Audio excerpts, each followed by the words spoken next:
1 year later, Marcus stood in the same office where his transformation had begun. But everything about the space had changed.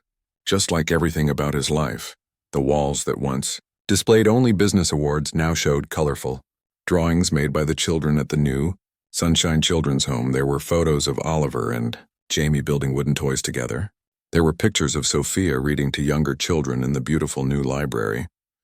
There were snapshots of all 15 children on the day they moved into their new home, their faces glowing with joy and excitement. On Marcus's desk, next to his computer, sat a small wooden bird that Jamie had carved for him. It was painted in bright colors and had a tiny note attached that said, "Thank you for helping us fly."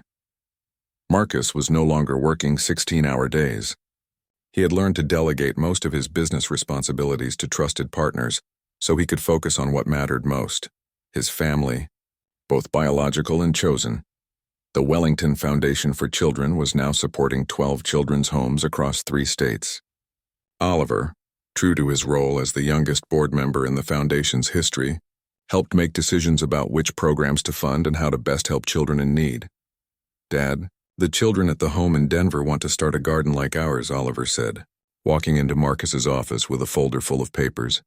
At 9 years old, Oliver took his foundation responsibilities very seriously. "That sounds like a great idea. What do they need?" "Seeds, tools, and someone to teach them how to plant everything. I was thinking maybe Jamie could visit and share what he's learned." Marcus smiled. Oliver was thinking like a true leader, connecting resources with needs and finding ways for children to help other children. Jamie was now 9 years old and had become something of a legend in their community. He taught woodworking classes at the new children's home every Saturday morning. Local newspapers had written articles about the boy who carves hope from wood. Several families had inquired about adopting Jamie, but he had decided he wanted to stay at Sunshine Children's Home until he was older. "This is my family," Jamie had explained to Marcus. "Mrs. Rodriguez needs me to help take care of the younger kids. And I'm not ready to leave yet." Marcus understood. Jamie had found his purpose in caring for others, just as Marcus had found his purpose in supporting children like Jamie. The new Sunshine Children's Home was everything Marcus and Oliver had dreamed it would be. The building was bright and welcoming, with big windows that let in lots of natural light. Each child had their own space while still being part of the larger family. The workshop where Jamie taught woodworking was always busy with children creating beautiful things with their own hands.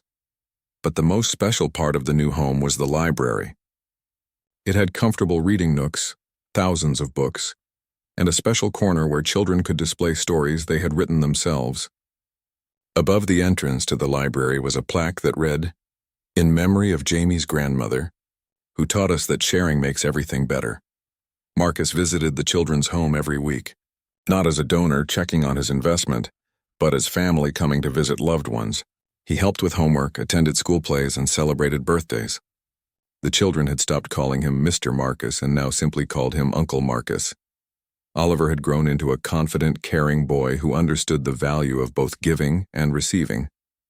His room at home was no longer filled with expensive toys he never played with.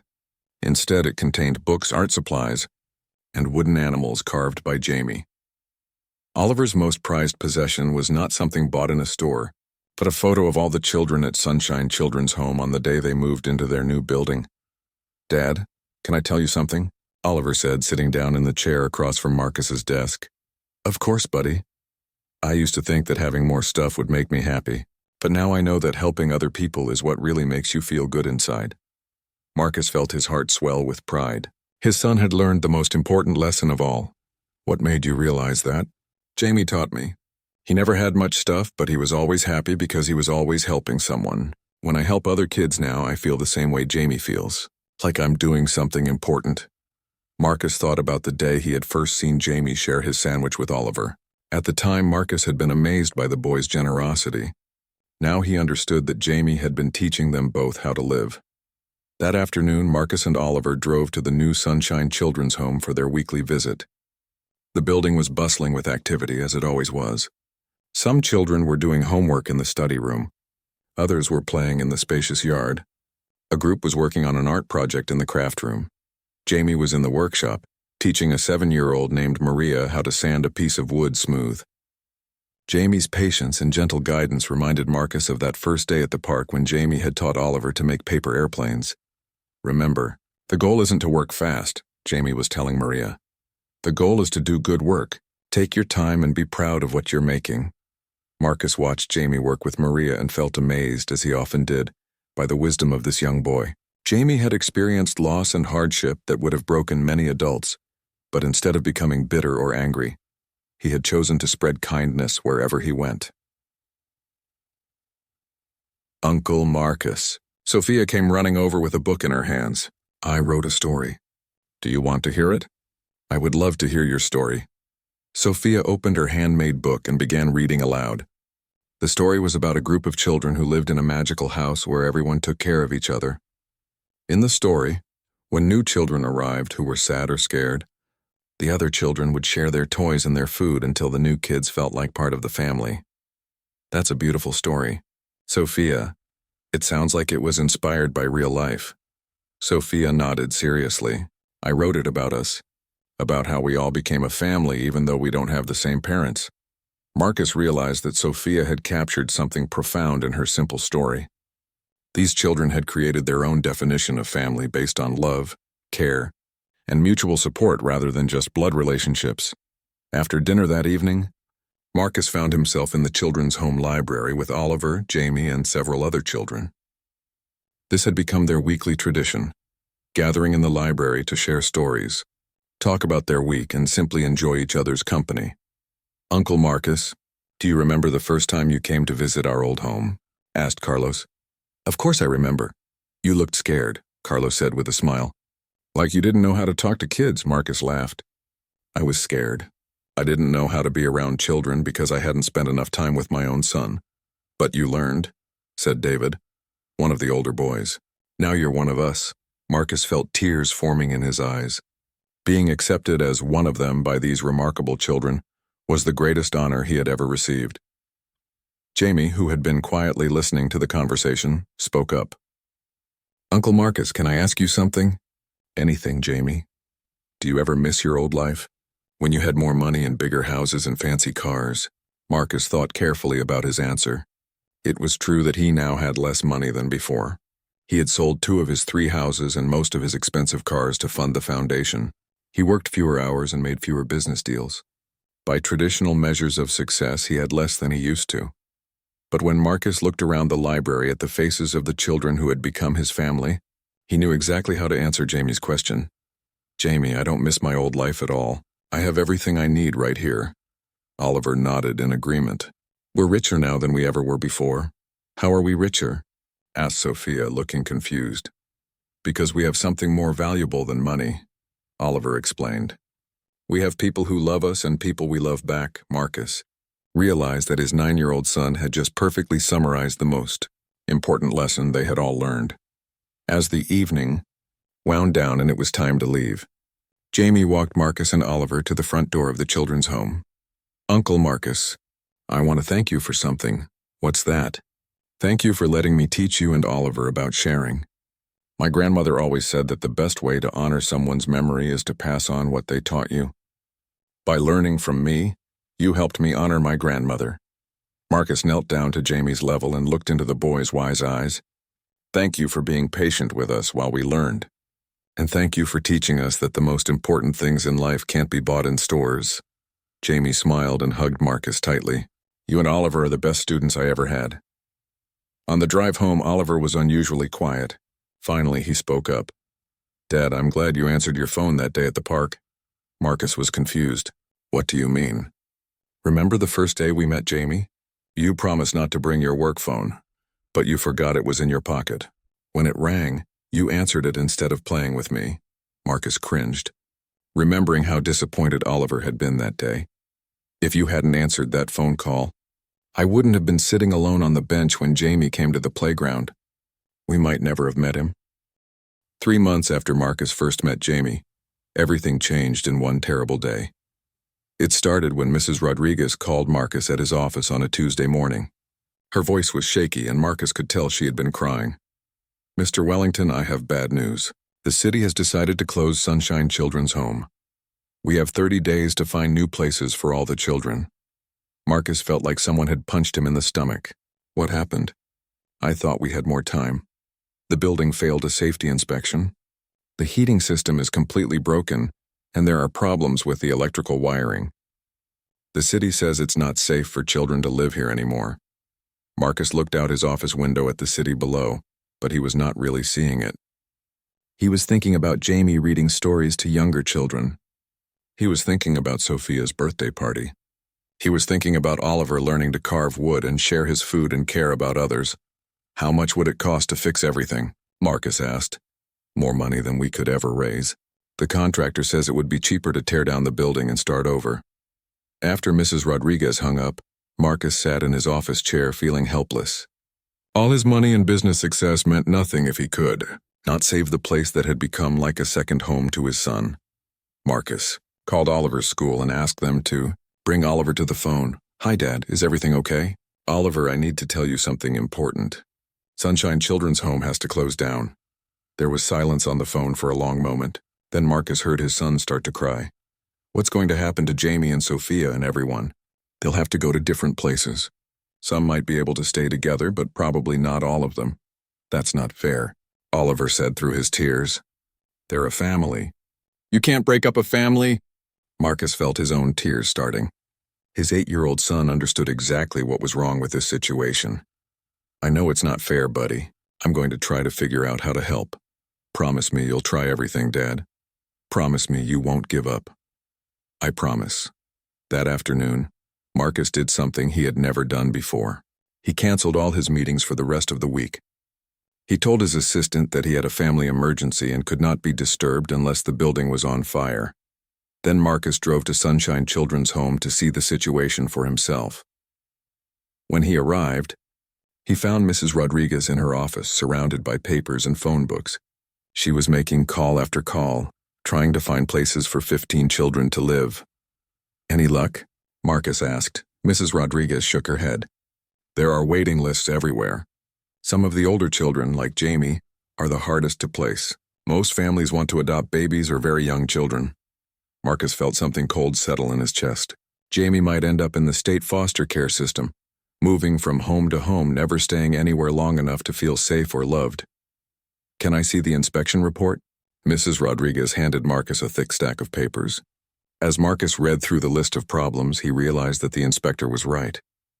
The building was falling apart. The heating system was so old it was dangerous. The electrical wiring was a fire hazard. The roof leaked in 6 different places, but Marcus also realized something else. He was looking at this problem the wrong way. Mrs. Rodriguez, what if we didn't try to fix this building? What do you mean? What if we found a better building? What if we created a new home that was designed specifically for these children? Mrs. Rodriguez looked confused. Mr. Wellington, that would cost millions of dollars. We don't have that kind of money. Marcus smiled for the first time since getting the phone call that morning. But I do. That evening, Marcus sat down with Oliver and explained his idea. I want to buy land and build a new children's home. A place that's specifically designed to be safe and comfortable and perfect for kids like Jamie. Oliver's eyes got wide. Really, you can do that? Yes, but it's going to mean some big changes for us. It's going to cost a lot of money. We might have to sell some of our houses and cars. We might have to change the way we live. Oliver did not hesitate for even a second. I don't care about the cars or the big houses. I care about Jamie and our friends. Marcus felt proud of his son. Oliver understood what was truly important. There's something else, Marcus continued. I want you to help me plan this new home. I want you to be part of deciding what it should look like and how it should work. Oliver sat up straighter in his chair. You want me to help plan a whole building? Yes. You know these children better than any adult architect would. You understand what they need to be happy. Over the next week, Marcus and Oliver worked together every evening, sketching plans and making lists. Oliver had ideas that Marcus never would have thought of. The bedrooms should have big windows so the kids can see outside, Oliver said. And there should be a workshop where Jamie can teach woodworking to other kids. And a big kitchen where everyone can cook together. Marcus wrote down every suggestion. He realized that Oliver understood the children's needs because he had become one of them. He had learned to think about what would make others happy, not just himself. They visited possible pieces of land on the weekends. Oliver insisted that the new home should have a big yard with space for a garden and a playground. He wanted fruit trees so the children could pick apples and oranges. He wanted a quiet spot where kids could sit and read books. It should feel like a real home, Oliver explained, not like an institution. While they were planning the new building, Marcus was also working on a bigger plan. He was creating the Wellington Foundation for Children, an organization that would support children's homes across the country. The foundation would have enough money to keep running for decades, helping thousands of children who needed safe places to live. Marcus's lawyer was amazed by the scope of the project. "Marcus, you're talking about donating a huge portion of your wealth to this foundation." "I know. Are you sure about this? Once you set up the foundation this way, you won't be able to take the money back." Marcus thought about Jamie sharing his sandwich. He thought about Sophia wishing for her friend's happiness on her birthday. He thought about Oliver learning to care about others more than expensive toys, I'm absolutely sure, but the most important conversation happened when Marcus sat down with Jamie and all the children at Sunshine Children's Home to tell them about his plan. "You want to build us a whole new home?" Sophia asked with wonder in her voice. "Not just you," Marcus explained. "I want to build a place that will be home to children who need it for many years to come. You would be the first family to live there, but after you grow up and move on to your own lives, other children would move in." Jamie was quiet for a long time, thinking seriously about what Marcus had said.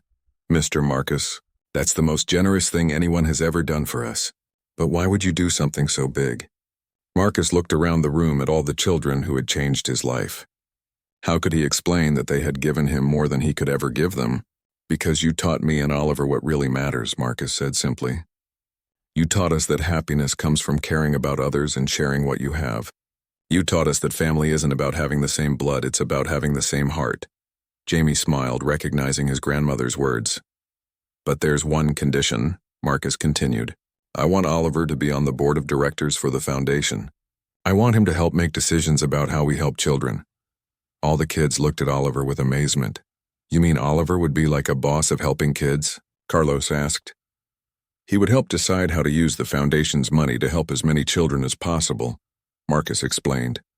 Oliver looked nervous but excited. "Do you think I'm old enough for something that important?" Jamie spoke up immediately. "You're the best person for the job. You understand what kids need because you're a kid, and you care about doing what's right." The other children all nodded in agreement. They trusted Oliver completely. Marcus realized that this was the most important business decision he had ever made, and he was making it with the advice of a group of children who understood generosity better than most adults. "There's one more thing," Marcus said.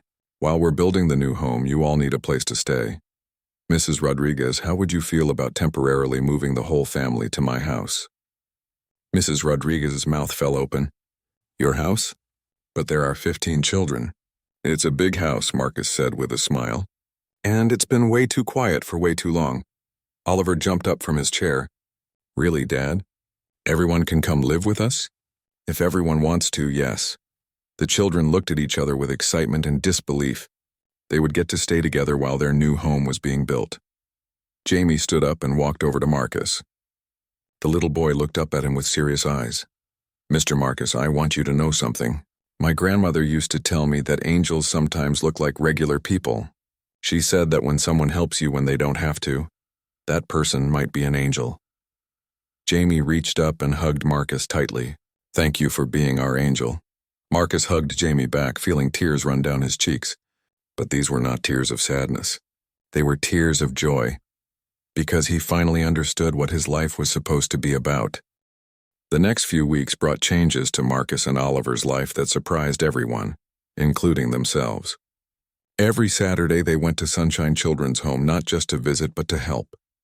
Marcus had called Mrs. Rodriguez and asked if there were ways he and Oliver could volunteer regularly. "We always need help," Mrs. Rodriguez had said gratefully. "There's so much work to do and not enough hands to do it." The first Saturday they volunteered, Marcus found himself in the kitchen at 6 in the morning, helping to prepare breakfast for 15 hungry children. He had never cooked for so many people before, and he was not very good at it. "Mr. Marcus, you're burning the pancakes," said Sophia, the little girl who had become one of Oliver's favorite friends at the home. Marcus looked down at the pan and saw that Sophia was right. The pancakes were black around the edges. I guess I'm not a very good cook, Marcus admitted. That's okay, Sophia said seriously. Mrs. Rodriguez says that cooking is like everything else. You get better with practice. Oliver was at the next stove, carefully flipping pancakes under Jamie's guidance. Somehow Oliver's pancakes were turning out much better than his father's.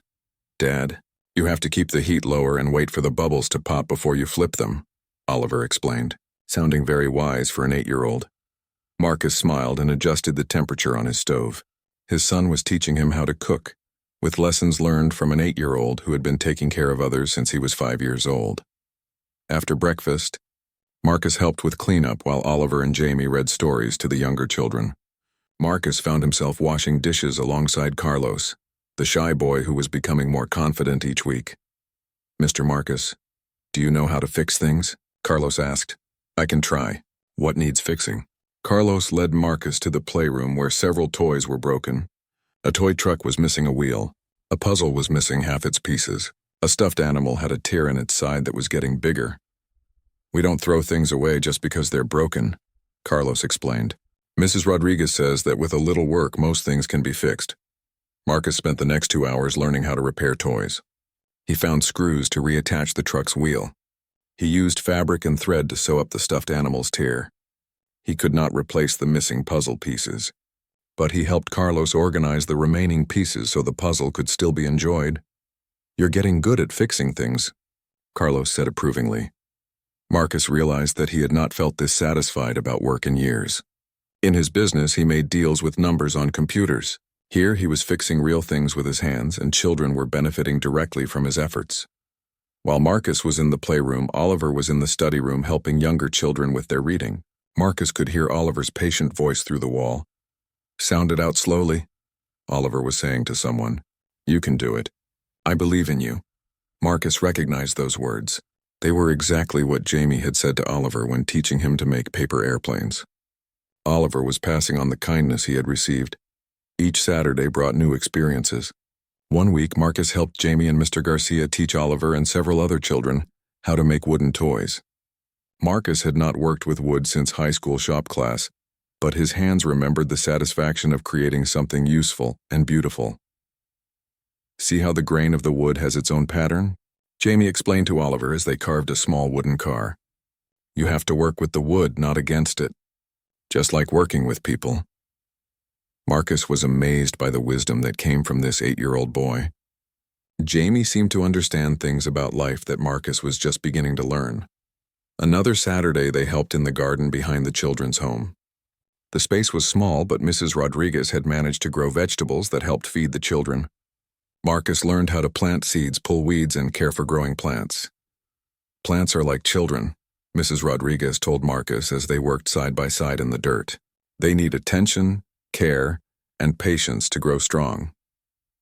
Oliver was in another part of the garden with Jamie and Sophia, learning how to recognize which vegetables were ready to harvest.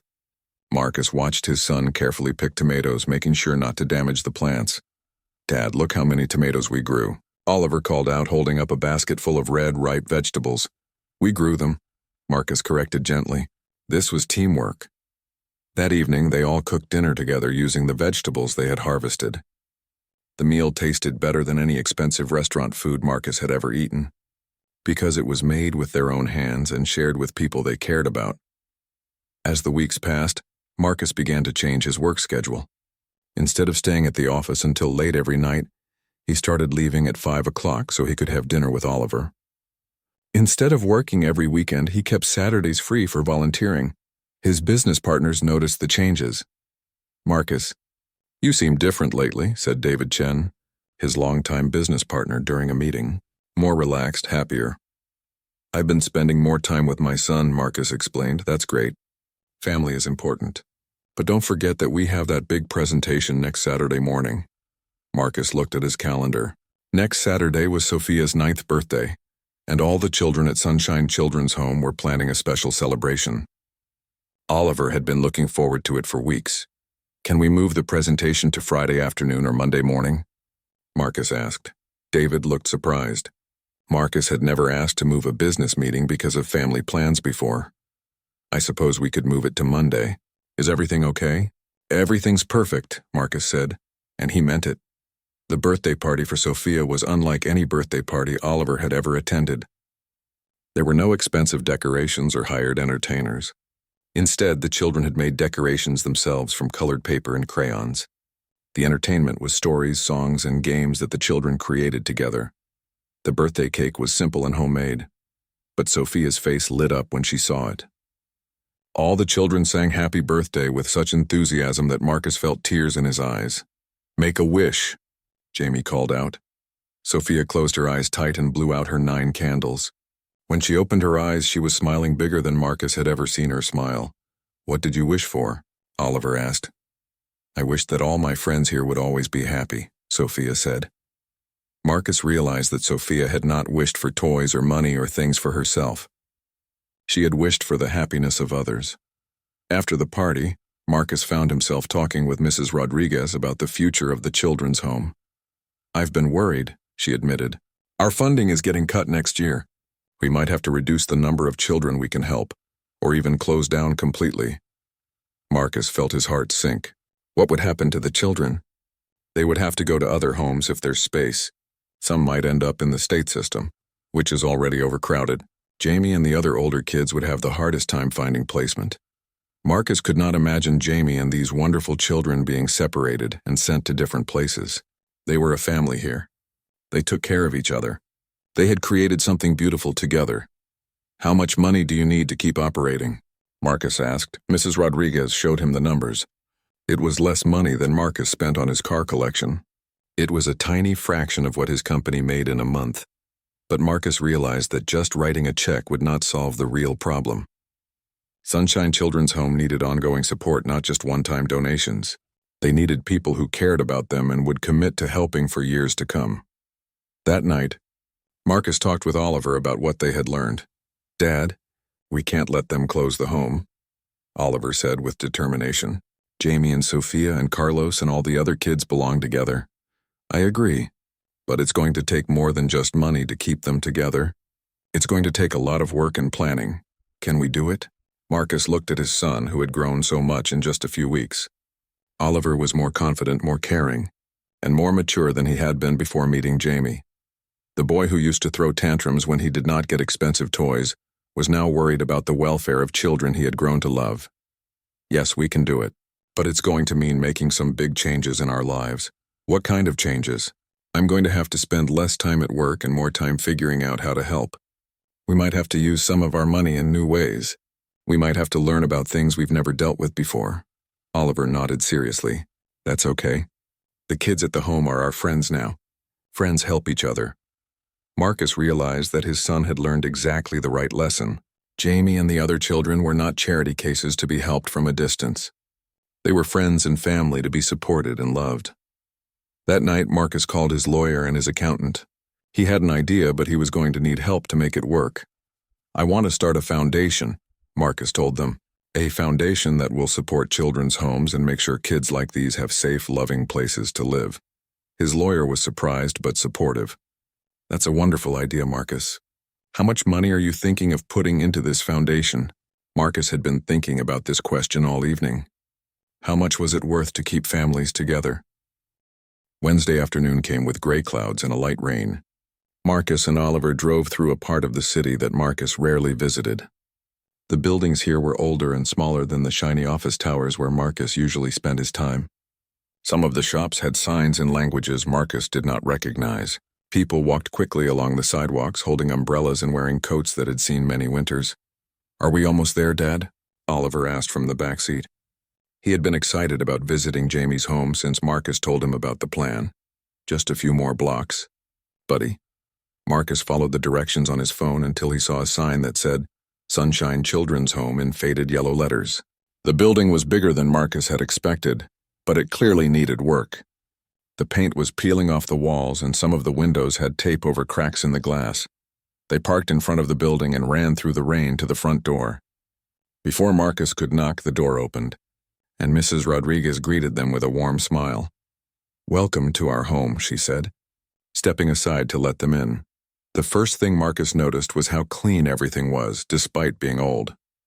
The floors were swept and the walls were decorated with colorful drawings that the children had made. There was a smell of something good cooking in the kitchen. "Oliver," Jamie's voice called from down the hallway. The boy came running toward them, followed by several other children Marcus recognized from the park. Oliver and Jamie hugged like they had not seen each other in months instead of just 3 days. "Want to see my room?" Jamie asked excitedly. "Can I, Dad?" Marcus looked at Mrs. Rodriguez, who nodded. "I'll give your father a tour while you boys visit." Oliver followed Jamie down the hallway, chattering about the paper airplane he had been practicing. Marcus could hear their voices getting quieter as they walked away. Mrs. Rodriguez led Marcus through the building. She showed him the kitchen where volunteers helped prepare meals for the children. She showed him the study room where the kids did their homework at long tables with chairs that did not match. She showed him the playroom filled with toys that had been donated by people in the community.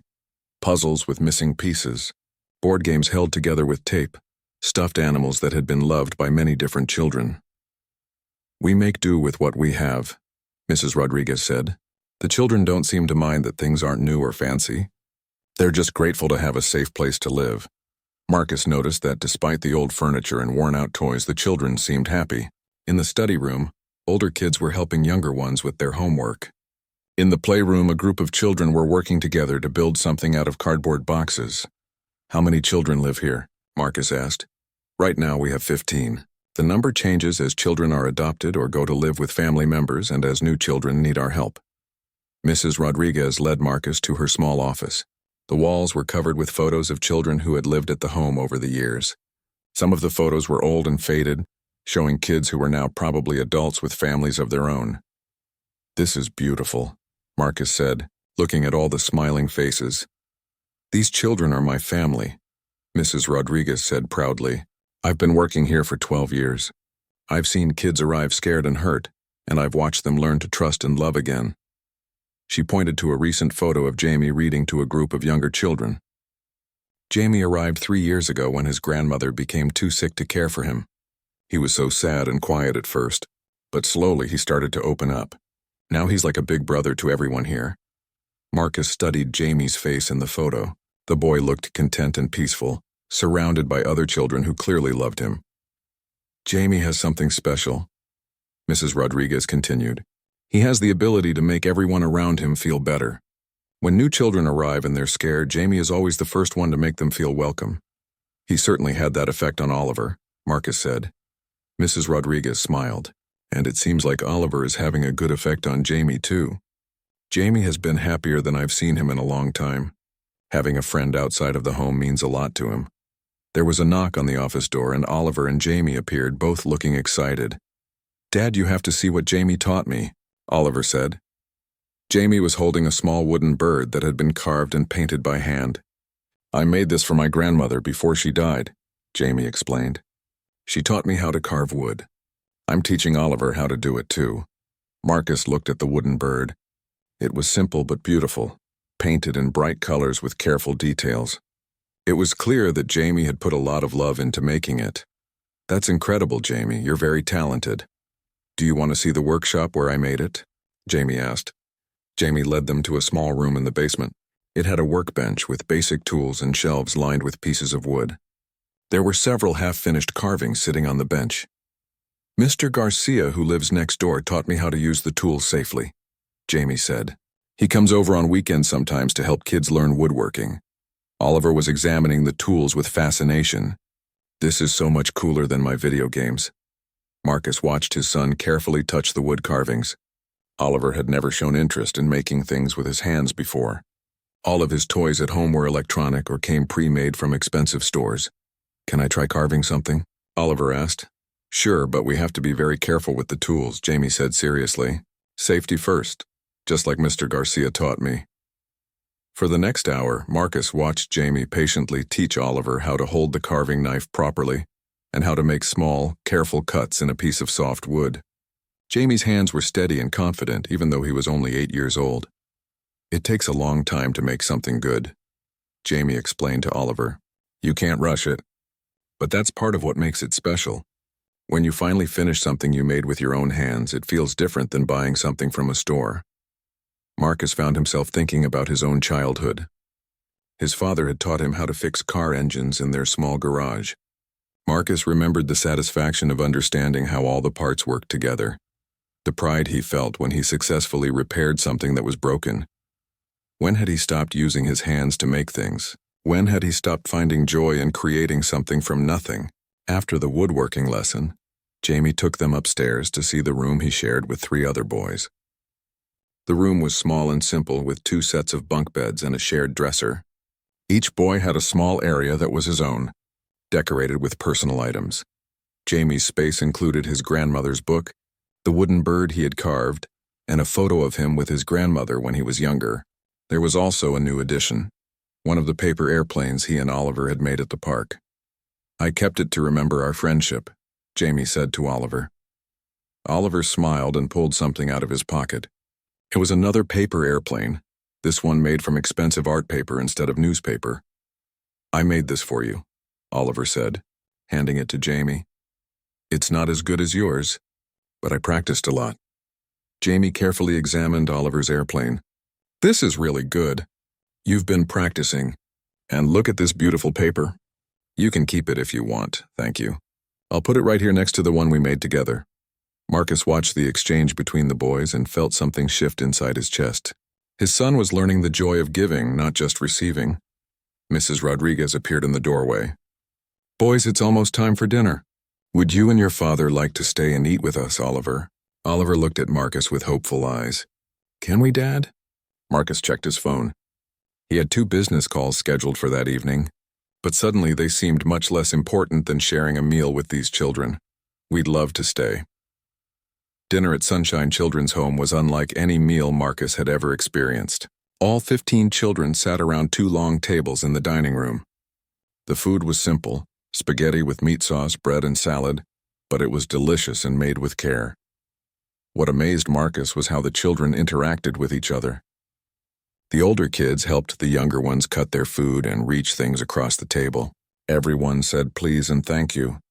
When one child spilled juice on his shirt, 3 other kids immediately offered to help clean it up. "We're like a big family here," explained Sophia, the little girl Marcus remembered from the park. "We all take care of each other." During dinner, Marcus learned more about each child's story. Some had lost their parents in accidents. Others had parents who were too sick or poor to care for them. A few had been abandoned and never knew their families at all. But despite their difficult beginnings, these children seemed to understand something about love and community that Marcus was just beginning to learn. After dinner, it was time for homework. Marcus was surprised when several children asked if he could help them with their math problems. "I'm not very good at math," said Carlos, the boy who had dropped his sandwich at the park. Marcus sat down next to Carlos and looked at his worksheet. The problems were basic multiplication and division, things that Marcus could solve easily. But he remembered being 8 years old and struggling with math homework himself. "Let's work through this together," Marcus said. "What do you think this problem is asking us to find?" That Saturday night, Marcus could not sleep. He kept thinking about Jamie's words, "You're a good dad." The little boy had said it with such sincerity, but Marcus knew it was not true. A good dad would not miss his son's school plays because of business meetings. A good dad would not answer work calls during promised father-son time. A good dad would not try to replace his presence with expensive gifts. Marcus got out of bed and walked to his home office. Instead of opening his laptop to check work emails like he usually did when he could not sleep, he sat in his chair and looked around the room. The walls were covered with awards and pictures from business events. There were photos of Marcus shaking hands with famous politicians and celebrities. There were newspaper articles about his company's success framed in expensive frames. But there were no pictures of Oliver. Marcus realized that his whole life had been about building his business empire, and somewhere along the way he had forgotten about building a relationship with his son. He had told himself that working hard was for Oliver's future, that making more money would give Oliver more opportunities. But what Oliver really needed was his father's time and attention. Marcus opened his computer, but instead of checking work emails, he searched for Sunshine Children's Home. He found their website, which looked old and simple. The pictures showed a building that needed paint and repair. The text explained that the home had been taking care of children for 30 years, but they always struggled to pay for basic needs. Marcus clicked on a page that showed what the children's home needed most. The list included things like new beds, winter coats, school supplies, and money for food. At the bottom of the page, it said they might have to close down if they could not raise enough money to fix the heating system before winter. Marcus read that sentence 3 times. The place where Jamie lived, where he felt loved and safe, might have to close down. Where would Jamie go? Where would all those children go? For the first time in years, Marcus felt something more powerful than the desire to make money. He felt the need to help. Marcus spent the next 2 hours reading everything he could find about children's homes and foster care. He learned that there were thousands of children like Jamie who needed safe places to live. He learned that most of these places had very little money and relied on donations from people in the community. He also found articles about other wealthy people who had started foundations to help children. Marcus read about how they had used their money and influence to make real differences in kids' lives. These people had found ways to be successful in business while also giving back to others. Marcus had always been good at solving problems in business. He could look at a company and figure out how to make it more efficient and profitable. As he read about Sunshine Children's Home, his business mind started working. He could see ways to help them that went beyond just writing a check. But this was not about business. This was personal. This was about Jamie, who had taught Oliver more about kindness in 2 weeks than Marcus had taught him in 8 years. The next morning, Marcus found Oliver in the kitchen eating cereal and reading one of Jamie's paper airplanes. Oliver had saved it from the day before and was studying how it was folded. "Good morning, buddy. What are you doing?" "I'm trying to figure out how Jamie made this airplane so perfect. Look at these folds, they're so straight and even." Marcus sat down next to his son. "Oliver, what do you like most about Jamie?" Oliver thought for a moment while he chewed his cereal. "He's really nice to everyone." "And he's patient when he teaches me things. And he doesn't get mad when I mess up. Anything else? He listens when I talk. Like really listens. Not like when grown-ups pretend to listen but they're really thinking about other stuff." Marcus felt a stab of guilt. He was definitely one of those grown-ups who pretended to listen while thinking about work. And he shares everything he has, even when he doesn't have very much. Oliver continued. "Yesterday he gave Carlos half of his cookie when Carlos dropped his. Jamie only had 1 cookie but he still shared it. That was very generous of him." "Yeah. Jamie says his grandma taught him that when you make someone else happy, it makes you happy too." "Do you think that's true, Dad?" Marcus thought about all the business deals he had made, all the money he had earned, all the expensive things he had bought. None of those things had made him as happy as watching Oliver laugh with Jamie at the park. "I think Jamie's grandma was very wise." Oliver finished his cereal and looked at his father with serious eyes. "Dad, can I ask you something?" "Of course. Why do you work so much?" "Is it because you don't like spending time with me?" The question hit Marcus like a punch to the stomach. "Oh, Oliver, no. I love spending time with you more than anything in the world." "Then why are you always on your phone or at meetings?" Marcus struggled to find the right words. How could he explain to an 8-year-old that he had gotten so caught up in making money that he had forgotten what was really important? "I thought that working hard would give you a better life. I wanted to make sure you had everything you needed. But I don't need more stuff, Dad. I need you." Those simple words broke something open in Marcus's chest. His son did not want more toys or gadgets or expensive trips. Oliver just wanted his father's attention and love. "You're absolutely right, Oliver. I'm sorry I haven't been the dad you deserve." Oliver reached over and hugged Marcus. "It's okay, Dad. You came to the park with me 2 times now. That's a good start." Marcus held his son tight and made a silent promise. Things were going to change starting right now. After Oliver went to play in his room, Marcus called his assistant, Mrs. Chen. "Good morning, Mr. Wellington. Do you need me to come in today?" "No, Mrs. Chen. Actually, I need you to clear my schedule for Monday morning. I want to visit a place called Sunshine Children's Home." There was a pause on the phone. Mrs. Chen had worked for Marcus for 5 years, and he had never asked to visit a children's home. "Is this for a business meeting, sir?" "No, this is personal. Can you also research everything you can find about this place? I want to know about their finances, their needs, their history, everything." "Of course, Mr. Wellington. Is there anything specific you're looking for?"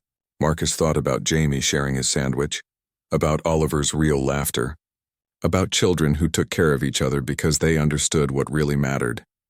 "I'm looking for a way to help." That afternoon, Marcus did something he had not done in years. He turned off his work phone and spent the entire day with Oliver. They played board games, built a fort out of blankets in the living room, and cooked dinner together. Oliver taught Marcus how to make paper airplanes using Jamie's technique. "This is the best day ever," Oliver said as they sat in their blanket fort eating pizza they had made from scratch. "Even better than when I bought you that expensive video game system?" Oliver nodded. "Way better. The video game was fun for a few days, but then it got boring. This is fun because we're doing it together." That night, after Oliver went to bed, Marcus sat in his office again. But this time, he was not thinking about business deals or stock prices. He was thinking about how to use his wealth and influence to help children like Jamie. Marcus had built his fortune by seeing opportunities that other people missed. Now he saw a different kind of opportunity. He saw a chance to make a real difference in the lives of children who had nothing but still found ways to be generous and kind. He started making a list of everything Sunshine Children's Home needed. New beds, better food, educational programs, activities for the kids, repairs to the building. The list was long, but Marcus had the resources to address every item on it. But Marcus realized that just throwing money at the problem was not enough. Jamie and the other children needed more than just material things. They needed to know that people cared about them. They needed to feel valued and loved. Marcus thought about Oliver's transformation over the past 2 weeks. His son had learned about generosity, patience, and friendship from Jamie. Maybe Marcus could learn these things too. Marcus picked up his phone and called Mrs. Rodriguez at the children's home. He had gotten her number from the website. "Hello, this is Maria Rodriguez. Mrs. Rodriguez, this is Marcus Wellington. We met at the park yesterday. I'm Oliver's father." "Oh yes, hello, Mr. Wellington. How can I help you?" "I was wondering if I could visit the children's home sometime this week. I'd like to learn more about what you do there." Mrs. Rodriguez sounded surprised but pleased. "Of course. We always welcome visitors who are interested in supporting our children. Would Wednesday afternoon work for you?" "Wednesday afternoon is perfect. And Mrs. Rodriguez, would it be okay if I brought Oliver with me? I think he would like to see where Jamie lives. I'm sure the children would love to see Oliver again. Jamie has been talking about him nonstop since yesterday." After Marcus hung up the phone, he felt something he had not felt in a long time. He felt excited about something that had nothing to do with making money or beating his competitors. He felt excited about the possibility of making children's lives better. Marcus looked at the awards and business photos on his office walls.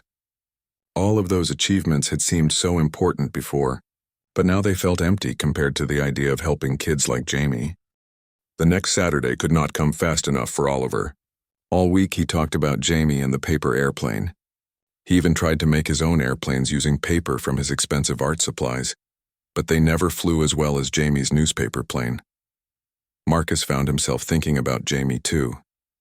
During important business meetings, his mind would wander to the thin boy who had shared his only sandwich. During phone calls about million-dollar deals, Marcus would remember Jamie's words. Sharing makes everything taste better. When Saturday morning arrived, Oliver was ready to go to the park before Marcus even woke up. The boy had been awake since 6 o'clock, sitting by his bedroom window and watching for the sun to rise. "Dad, can we go to the park now?" Oliver asked as soon as Marcus came downstairs for coffee. Marcus looked at the clock. It was only 7:30 in the morning. "The park probably isn't very busy this early, buddy. Maybe we should wait until later." "But what if Jamie comes early too? What if we miss him?" Marcus could see how excited Oliver was. His son's face was bright with hope, something Marcus had not seen in a long time. "Okay, let's go. But first, let's stop and get some breakfast to take with us." They stopped at a bakery on the way to the park. Marcus bought fresh bagels, fruit, and juice. As they were leaving, Oliver saw a display of sandwiches near the counter. "Dad, can we buy some of those sandwiches too?" "We already have plenty of food, Oliver." "I know, but what if Jamie is hungry? He only had one small sandwich last week." Marcus felt something warm spread through his chest. His son was thinking about someone else's needs, not just his own wants. That's a very thoughtful idea. "Let's get a few extra sandwiches." When they arrived at the park, it was still early and quiet. Only a few joggers were running on the paths, and one family was having breakfast at a picnic table. Oliver ran straight to the bench where he had met Jamie the week before. They sat on the bench and ate their bagels while they waited. Oliver kept looking around, hoping to see Jamie walking across the grass. "What if he doesn't come today?" Oliver asked. Then we'll have a nice time at the park together, just you and me. And maybe we'll see him another day. Around 10 o'clock, Oliver suddenly jumped up from the bench. There he is. Dad, Jamie's here. Marcus looked across the park and saw Jamie walking with Mrs. Rodriguez and several other children. Jamie was carrying the same small brown bag he had brought the week before. Oliver ran toward them, waving his hand in the air. Jamie, over here. Jamie saw Oliver and smiled. He said something to Mrs. Rodriguez and she nodded. Jamie ran to meet Oliver and the two boys hugged like they were old friends. Marcus walked over more slowly. Mrs. Rodriguez was a woman in her 50s with gray hair and kind eyes. She was watching the children spread out across the playground. Hello, Marcus said to Mrs. Rodriguez. I'm Oliver's father, Marcus. I'm Maria Rodriguez. I work at Sunshine Children's Home. Your son seems to have made a good friend in Jamie. Yes, they really connected last week. Jamie seems like a wonderful boy.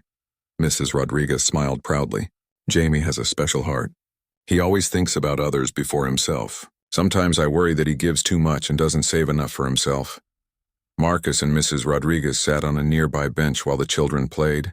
Marcus watched as Jamie showed Oliver and some of the other kids how to make different kinds of paper airplanes.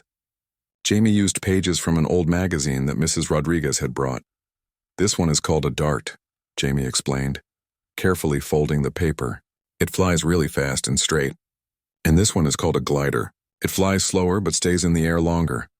Oliver tried to copy Jamie's folding, but his airplane came out crooked. Mine doesn't look right. That's okay, Jamie said patiently.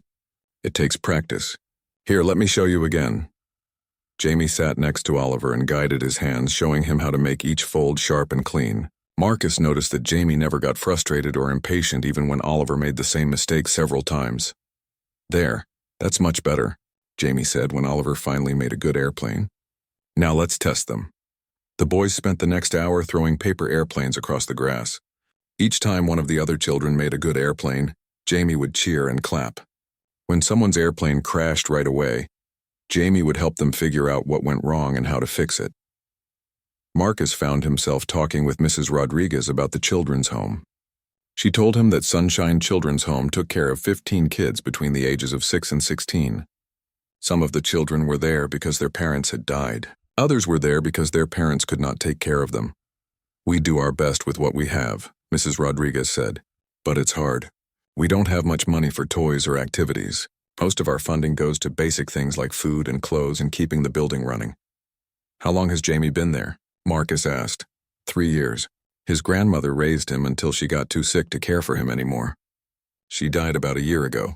Jamie still talks about her every day. Marcus felt his heart squeeze. This little boy had lost everyone he loved, but he still found ways to be kind and generous to others. While they were talking, Marcus heard Oliver's voice getting louder and more frustrated. This is stupid, Oliver said, throwing his paper airplane on the ground. Why can't I make it work right? At home I have a remote control airplane that flies perfectly every time. Marcus started to get up to handle the situation, but Mrs. Rodriguez put a gentle hand on his arm. Wait, let's see how Jamie handles this. Jamie picked up Oliver's crumpled airplane and smoothed it out carefully. I know it's frustrating, he said to Oliver. But you know what my grandma used to tell me? What? She said that the things that are hardest to learn are often the most fun once you figure them out. Anyone can push a button and make a toy work, but when you make something with your own hands and it finally works the way you want it to, that feeling is special. Oliver looked skeptical. But what if I can't ever get it right? Then we'll keep practicing until you do. That's what friends are for. Jamie sat down on the grass and patted the spot next to him. Oliver sat down too, and Jamie started teaching him again from the beginning. This time Jamie broke it down into smaller steps. First we fold it exactly in half, good. Now we make the nose by folding these corners down. Perfect. See how your hands are learning what to do? Marcus watched his son's face change from frustration to concentration to pride as his airplane finally flew straight across the grass. I did it. Dad, did you see? I made it fly. Marcus clapped and cheered, but what made him feel even better was seeing Oliver run to Jamie and give him a big hug. Thank you for teaching me. You're a really good teacher. You're a good student, Jamie replied. You didn't give up. Around noon, Mrs. Rodriguez started gathering the children for lunch. She had brought a cooler with sandwiches and juice boxes for everyone. Oliver ran over to Marcus. Dad, can I share our food with Jamie and his friends? They only have a few sandwiches for everyone. Marcus looked at the cooler Mrs. Rodriguez had brought. It was small and there were a lot of children to feed. Of course we can share. That's a great idea. Oliver and Marcus brought their food over to where the children from the home were sitting. There were 8 kids total, including Jamie. Mrs. Rodriguez was trying to divide 5 sandwiches among all of them. We brought extra food, Oliver announced. We want to share it with everyone. The children's eyes got wide when they saw all the food Marcus and Oliver had brought. There were enough sandwiches, bagels, and fruit for everyone to have plenty. Are you sure? Mrs. Rodriguez asked. This is very generous. Jamie taught me that sharing makes everything taste better, Oliver said, repeating Jamie's words from the week before. Jamie smiled at Oliver. You remembered. As everyone ate together, Marcus listened to the children talk. They talked about school, about games they liked to play, about books they were reading. These kids had very little, but they seemed happy and close to each other. One little girl named Sophia was having trouble opening her juice box. Without being asked, Jamie stopped eating his own lunch to help her. Another boy named Carlos dropped his sandwich in the dirt and looked like he might cry. Immediately, 3 other children offered to share their food with him. Marcus realized he was seeing something he had never experienced in his own wealthy world. These children genuinely cared about each other.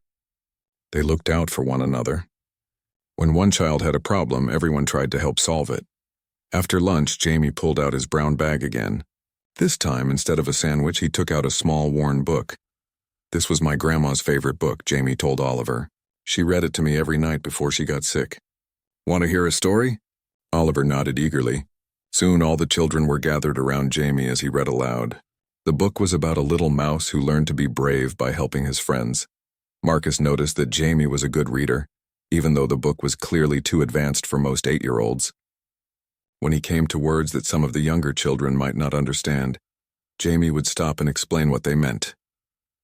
Jamie reads to us every night at the home, Mrs. Rodriguez told Marcus quietly. He's like a big brother to all the younger kids, even though he's only 8 himself. Saturday morning came with bright sunshine. Marcus woke up early, which was strange for him. Usually on weekends, he slept late because he was so tired from working all week. But today felt different. He was excited to spend time with Oliver. Marcus put on jeans and a simple t-shirt instead of his usual expensive suits. When he looked in the mirror, he almost did not recognize himself. He looked younger and more relaxed. Oliver was already awake when Marcus went to his room. The boy was sitting on his bed, still in his pajamas, playing with his phone. Good morning, buddy. Are you ready for our park day? Oliver looked up, surprised. You really came. I thought you might have to work. Nope. Today is just for us. No work, no phones, no meetings. Just father and son time. Oliver's face lit up with a big smile. It was the first real smile Marcus had seen from his son in months. They ate breakfast together at the kitchen table. Usually Oliver ate alone while watching cartoons on his tablet. But today, they talked about Oliver's school and his favorite video games. Marcus realized he knew very little about what Oliver liked or what made him happy. After breakfast, they drove to Riverside Park. It was a big park with green grass, tall trees, and a playground full of swings and slides. Marcus had driven past this park hundreds of times but had never stopped to go inside. The park was full of families. Marcus saw fathers pushing their children on swings. He saw mothers helping their kids climb on the monkey bars. He saw families having picnics on blankets under the trees.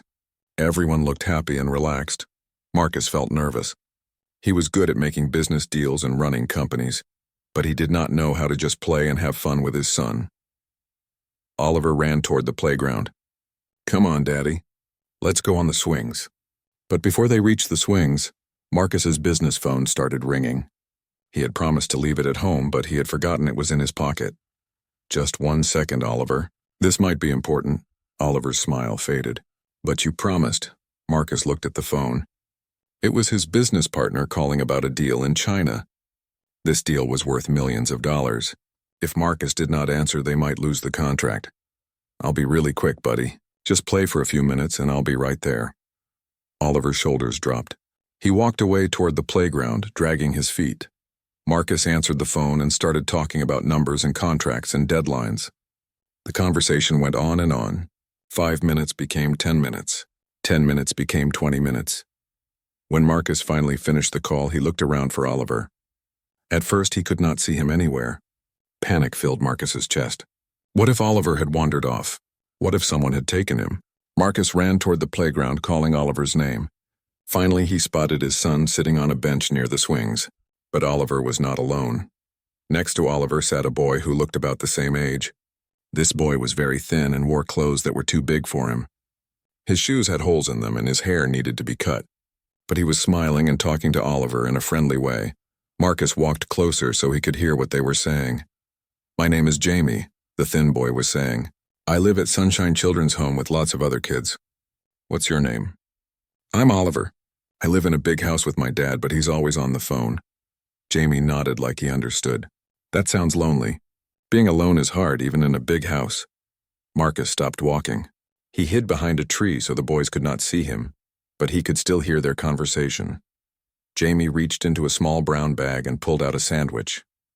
It was wrapped in a napkin and looked like it was made with cheap bread and just a little bit of meat inside. Marcus could see that this was probably the only food Jamie had. "Are you hungry?" Jamie asked Oliver. Oliver shrugged. "A little bit, but I can eat when I get home. My dad will probably take me to an expensive restaurant." Jamie carefully unwrapped his sandwich. Then he did something that made Marcus's mouth fall open. Jamie tore the sandwich exactly in half. He gave one half to Oliver and kept the other half for himself. "Here, you can have half of mine." Oliver stared at the small piece of sandwich. "But then you won't have enough food," Jamie smiled. "My grandma used to tell me that sharing makes everything taste better. When you share food with a friend, it fills up your heart as well as your stomach." Oliver took a small bite of the sandwich. "It does taste good." "Thank you." "You're welcome. Friends take care of each other." Marcus leaned against the tree, feeling confused. His son had everything money could buy. Oliver's room was full of toys that cost more than most people made in a month. Oliver's clothes were designer brands that celebrities wore. Oliver ate at the best restaurants in the city. But here was this poor boy sharing his only sandwich with a stranger. And Oliver looked happier than Marcus had seen him in a long time. Jamie and Oliver continued talking. Jamie told Oliver about the children's home where he lived. He explained that there were 15 kids there, all without parents. "Don't you get sad without a mom and dad?" Oliver asked. "Sometimes," Jamie said honestly. "But the other kids are like my brothers and sisters. We take care of each other. When someone is sad, we all try to make them feel better. When someone is hungry, we share our food. When someone is scared at night, we let them sleep in our room." Oliver was quiet for a moment. "I have lots of toys, but I don't have any brothers or sisters. And my dad is always working." "That does sound lonely," Jamie said kindly. "But your dad came to the park with you today. That means he loves you. How do you know?" "Because he could be anywhere else, but he chose to be here with you. Love is about choosing to spend time with someone, even when you have other things you could do." Marcus felt something heavy in his chest. This little boy, who had nothing, understood something about love that Marcus had forgotten. Jamie reached into his bag again and pulled out a piece of crumpled newspaper. "Want to see something cool?" "What is it?" "I can make a paper airplane that flies really far. My friend Danny taught me how." Jamie started folding the newspaper carefully. His small fingers worked quickly, making sharp creases and perfect corners. Oliver watched with fascination. "Where did you learn to do that?" "At the children's home, we don't have money for toys, so we make our own. We use newspapers, cardboard boxes, bottle caps, anything we can find. It's actually pretty fun." When Jamie finished folding, he held up a perfect paper airplane. "Want to try flying it?" Oliver nodded excitedly. Jamie showed him how to hold the airplane and how to throw it so it would fly straight. They took turns throwing the airplane back and forth, laughing when it spun in circles or crashed into the grass. Marcus watched his son laugh. It was real laughter, not the fake smile Oliver put on when Marcus bought him expensive things. This was pure joy, the kind of happiness that came from simple fun and friendship. After a while, Oliver sat back down on the bench next to Jamie. "I wish I could learn to make things like you do." "I could teach you sometime if you want." "Really? You would do that?" "Of course. That's what friends do. They help each other learn new things." Marcus realized he was crying, standing behind that tree. Watching his son connect with this generous little boy, tears rolled down his cheeks. When was the last time someone had offered to teach Oliver something just to be kind? When was the last time Oliver had made a real friend? A woman's voice called across the playground. Jamie, time to go back home. Jamie stood up and waved at a lady who was standing by the park entrance. She looked tired but kind, and she was wearing clothes that showed she did not have much money. That's Mrs. Rodriguez. She takes care of us at the children's home. I have to go now. Oliver looked disappointed. Will I see you again? Jamie smiled. I hope so. I come to this park sometimes on Saturdays when Mrs. Rodriguez brings us here. Maybe we'll see each other again. Jamie carefully folded up the napkin from his sandwich and put it in his pocket. He did not want to leave trash in the park. Thank you for sharing your sandwich with me, Oliver said. Thank you for being my friend today, Jamie replied. The two boys said goodbye, and Jamie ran toward Mrs. Rodriguez. Marcus watched them leave, seeing how Jamie held Mrs. Rodriguez's hand and told her excitedly about his new friend. Oliver sat alone on the bench holding the paper airplane. He looked thoughtful and a little sad. Marcus walked out from behind the tree and sat down next to his son. Sorry that took so long, buddy. Work stuff? Oliver looked at his father. It's okay, Dad, I made a friend. I saw. That boy seemed very nice. His name is Jamie. He shared his lunch with me, even though he didn't have very much food. And he taught me how to make this airplane out of newspaper. Oliver held up the paper airplane, like it was made of gold. That was very kind of him to share with you. Yeah. He said sharing makes everything taste better. I never thought about that before. Marcus looked at his son, really looked at him. Oliver seemed different somehow, calmer, happier. Dad, can we come back to this park next Saturday? Maybe Jamie will be here again. Marcus nodded. Sure, we can do that. As they walked back to their car, Marcus could not stop thinking about what he had witnessed. His son had learned more about kindness and friendship in 1 hour with Jamie than Marcus had taught him in 8 years. Marcus Wellington III stood at the big window in his office. The window was so tall it went from the floor to the ceiling. Outside, he could see the whole city below him. Cars looked like tiny toys. People looked like ants walking on the streets. This was his view every day from the top floor of the tallest building in the city. Marcus was 42 years old. He had more money than most people could count. His company made computers and phones that millions of people used every day. He owned 3 big houses, 10 fancy cars, and a private airplane. People called him one of the richest men in the world. But today, Marcus felt tired. Not the kind of tired that sleep could fix. He felt tired deep inside his heart. His phone buzzed on the big wooden desk behind him. Marcus turned around and picked it up. The screen showed a text message from his son's nanny. Oliver is having another tantrum. He wants the new video game that comes out next month. He threw his tablet on the floor and broke it. Please call him. Marcus put the phone down and rubbed his forehead. Oliver was 8 years old, and these tantrums were getting worse every week. Last month, Oliver had screamed for 2 hours because he wanted a toy robot that cost $5,000. The month before that, he had refused to eat for a whole day because Marcus said no to buying him a real pony. Marcus walked to his desk and sat down in his big leather chair. On his desk were 3 phones, 2 computers, and a stack of papers that needed his signature. Next to all of this was a small picture in a silver frame. The picture showed Marcus and Oliver at Oliver's 7th birthday party. Oliver was smiling, but his smile looked fake. Marcus was not smiling at all. He was looking at his phone, probably reading work emails. That picture was taken 1 year ago, but it felt like 10 years. Marcus could not remember the last time he and Oliver had a real conversation. When Marcus came home from work, Oliver was usually playing video games or watching movies on his tablet. When Marcus tried to talk to him, Oliver would answer with 1 or 2 words without looking up from his screen. Marcus picked up his office phone and called home. The nanny answered after 2 rings. Hello, Mr. Wellington. Hi, Sarah. How is Oliver doing now? He is still upset. He locked himself in his room and won't come out. He says he wants to talk to you. Marcus looked at his watch. It was 3 o'clock in the afternoon. He had a meeting with important business partners in 1 hour. After that, he had dinner with other rich people who wanted to talk about making more money. He would probably not get home until 10 o'clock at night. Oliver would be sleeping by then. Tell Oliver I will call him tonight before bed, Marcus said. I think he really needs to see you today. Mr. Wellington, he seems very sad. Marcus felt something tight in his chest. He loved Oliver more than anything in the world, but he did not know how to show it. Every time he tried to make Oliver happy, he bought him something expensive. When Oliver was sad, Marcus would take him to the toy store and tell him to pick anything he wanted. But the toys never made Oliver happy for long. A few days after getting something new, Oliver would be bored with it. Then he would want something else, something bigger and more expensive. Marcus had grown up very differently. His father had worked in a small shop fixing cars. His mother had cleaned houses for other families to make money. They never had much, but they were happy together. Marcus remembered family dinners where they would talk and laugh for hours. He remembered his father teaching him how to throw a baseball in their tiny backyard. He remembered his mother reading him stories before bed every night. When Marcus became rich, he thought he could give Oliver everything he never had as a child. He thought that having lots of money and toys would make Oliver the happiest kid in the world. But instead, Oliver seemed angry and sad most of the time.